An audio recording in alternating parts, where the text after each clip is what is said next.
Magandang hapon sa ating mga tropang mga likot. Kapayapaan ng Diyos sa ating lahat. May bago tayong dating dito guys. Na Ford. Subukan natin i-repair. Kulin Quad Series. Ayan 1.5 horsepower. Hindi ko pa alam ang issue nito eh. Yan. Try natin to. Try mo na natin isaksak kung mag-on yung ating board. Yan. Madalas sa ganitong board guys, sa mga tropa natin di pa nakakaranas ng ganito. Ang trouble nito madalas fluctuated ang kanyang supply. Ipa-fluctuate siya. Check muna natin yung minsan lang tayo nag-upload shout out sa ating mga tropa dyan mga likot. Good naman ang fuse. Tingnan natin to kung magpa-power to. Madalas to guys, marami na akong trouble na ganito. Power supply lang madalas ang sira. Tulad dito walang power. Wala, dead ball. Pero pansinin nyo rito guys, pansinin yung main board. Ayan patayin ko nga ilaw. Ayan may power siya, fluctuate.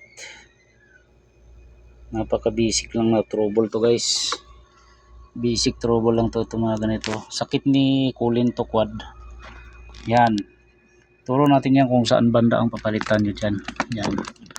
Ito para sa mga di pa nakakaalam, mga tropa natin. Pero yun sa mga nakakaalam na basic na lang ito. Ayan. Tingnan natin to.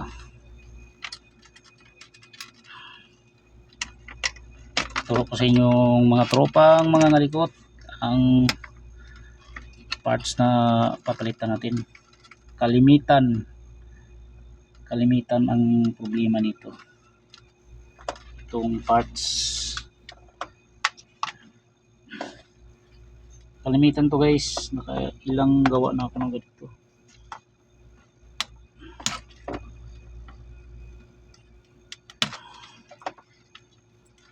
Yun.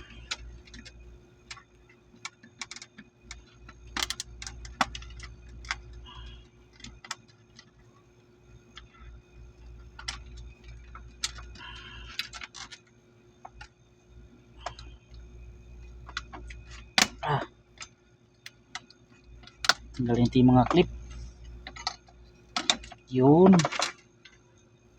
Tapos kalat ko may mga clip yan dito dito sa gilid. Tanggalin ko nga muna yung yero.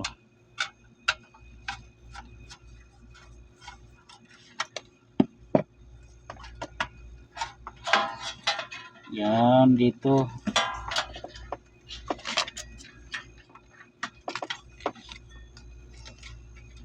Kaya basic lang tong trouble na ganitong klaseng trouble.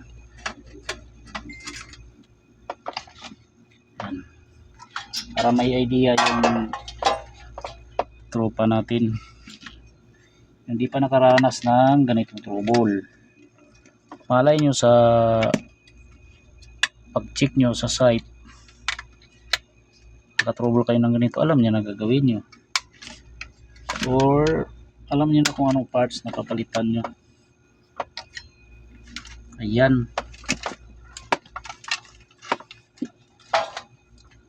Ito lang ang papalitan nyo yan guys. Ito itong mga to filter, palitan natin yan. Yan, ito.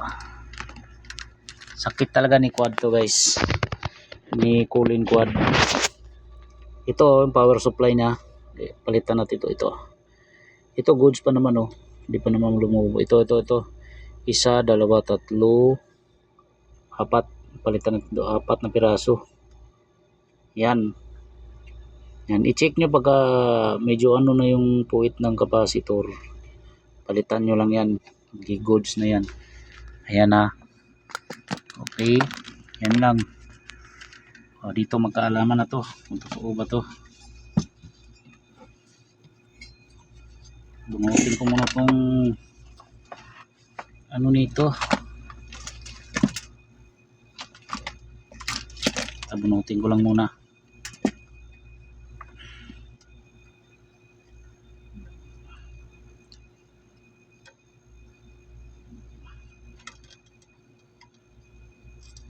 Yun.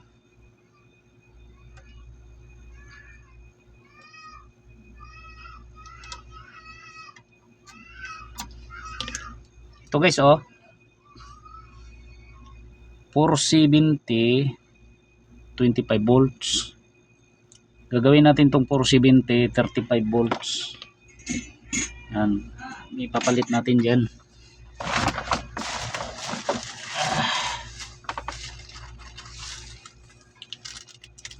470.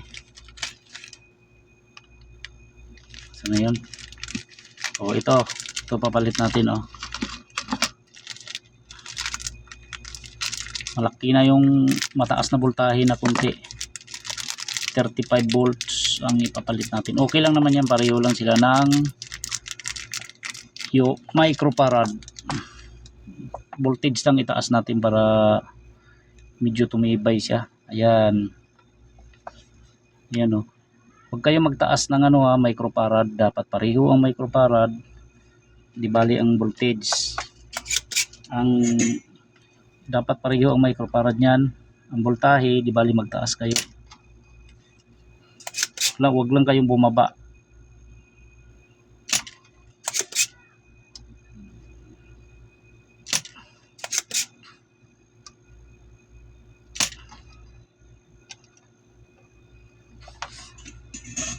Sakit talaga ni quad to cooling. 470 35. Pero ang original niya 25 volts. Nagtaas lang tayo ng konti. Ito may marking naman yan. Yung may guhit negative, dito puti negative din. Dapat tama lagi ang kabit natin yan. Hindi pwede mabaliktad yan mga tropa nating mga ngalikot. Tama ang kabit dapat.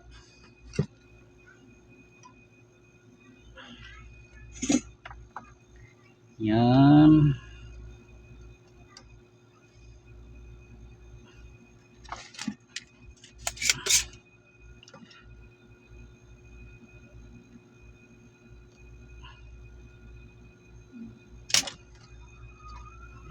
Kunat dito.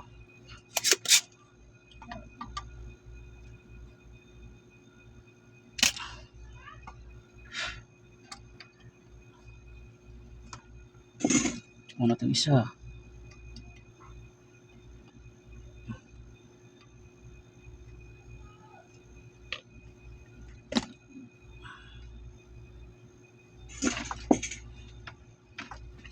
Madali lang ito. Medyo basic lang itong na to. Trouble na to. Ganun talaga sa repair, minsan may basic lang tayong trouble. Yung iba naman mahirap.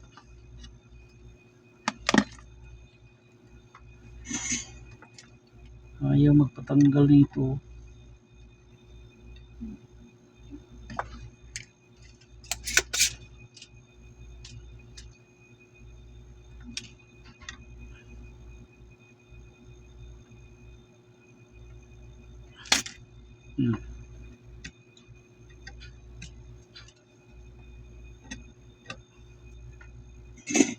Unat ka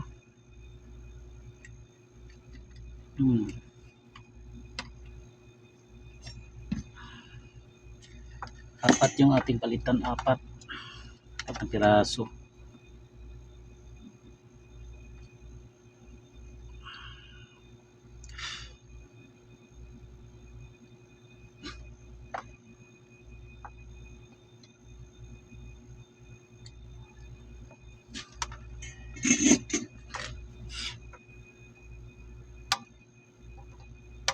Yun, tanggalin natin itong isa din. Tataas tayo ng voltahe, mataas na voltahe ang ilalagay natin.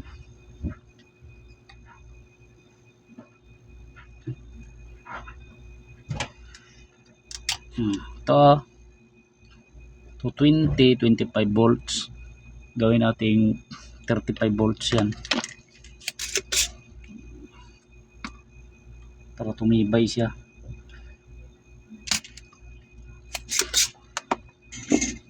Ito yung 220, ano ba to? Ito 220, 35 volts. May marking din to. Yan, hindi dapat mabaliktad.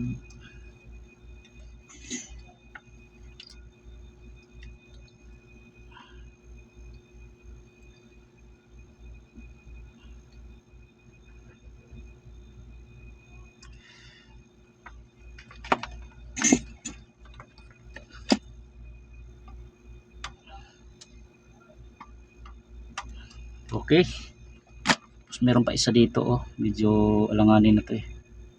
So, sa system naman to, system, bunutin ko na rin para sigurado.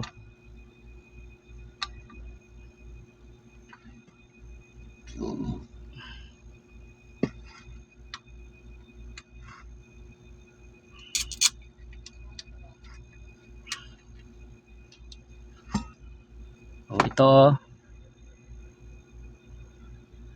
25 volts, 100 microfarad.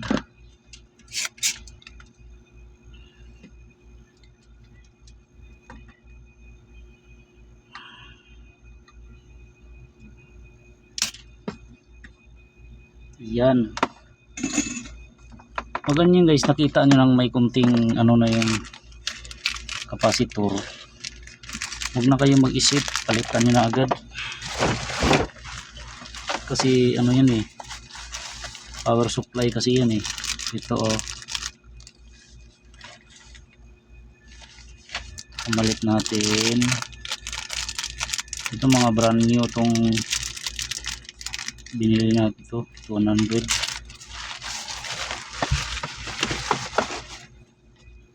Yan, nag-stock tayo ng ganito kasi madalas bumibigay.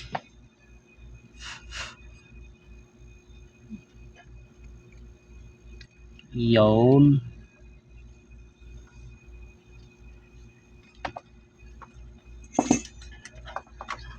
yan, pagkano nito okay na to guys.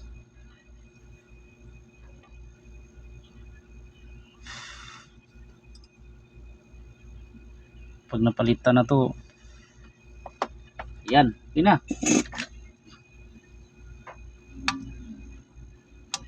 Okay, tapos na guys. Ito lang apat oh. Apat lang pinalitan ko. Yan, mabubuhay na to. Balik na natin to.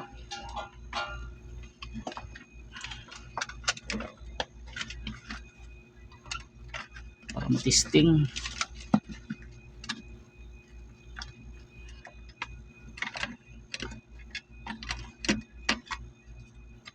Yun. Oh. Yan, ibalik ko na to ha. Sensor. Yun.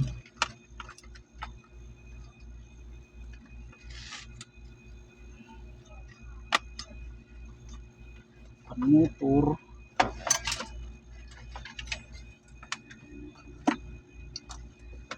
Kaya kulin to eh. Subukan ko. Kulin din to.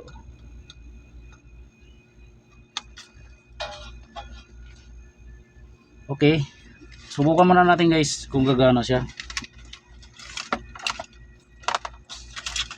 Tingnan natin kung mag-power. Mamaya na natin lagyan ng ano, compressor. Okay, ito na. magkaalaman na.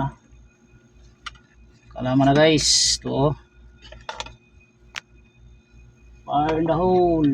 Boom. Ayun oh. May power na guys oh. Oh. Yun oh. Wala tayong ano eh. Overload. At mag-error to. Tingnan natin to. Pumitik na yung relay oh. Ayos na. Basic na basic lang. Yan, mikot na yung pan motor. Ang pan motor niya, mikot na oh. Hindi ko muna nilagyan ng compressor. Ayun oh, mikot na yung pan motor. Tinisting natin oh. Ayos na to. Ayos. Ayos na guys. Nakachamba na naman ako. Yan, salamat sa Diyos. Tsamba-tsambahan lang talaga ang gawa guys. Pwede na kunin ni tropa to. Ganun lang ka ano guys, basic lang yung troubleshooting natin na ano ganito. Pero hindi lahat ng ano guys, problema ganito basic. Ano yan, iba-iba eh. Pero kalimitan ng Primus ganito talaga sakit nya. Yan, lagyan ko ng compressor to. Compressor para magkaalaman to. Lagyan ko ng compressor. Yan, compressor.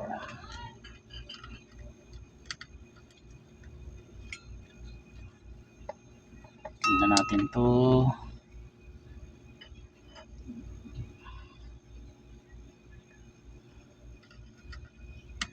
Tingnan natin. Tagal tayong hindi nag-upload. Okay, nilagyan ko na ng compressor. Ito na. Yun oh. Ayan. Yun. Ito ang normal operation ni Colin na quad. Yan oh. Yung green niya, nagbi-blinking ng ganyan. Normal operation niya yan. Normal yan. Yan ang normal niya. Yan. Pag mabagal ang blink niyan, ibig sabihin may error yan. Pero yan, okay yan. O, nilagyan ko na ng compressor. Antayin natin yung mandar. Ayun, gumana na yung compressor guys. Oh. Ayun oh. Kalat lang kasi. Ayun oh. Yun, salamat sa Diyos pang bigas-bigas. Tumbahan na talaga guys. Salamat sa Diyos. Pwede na kunin ni tropa to. Ayos.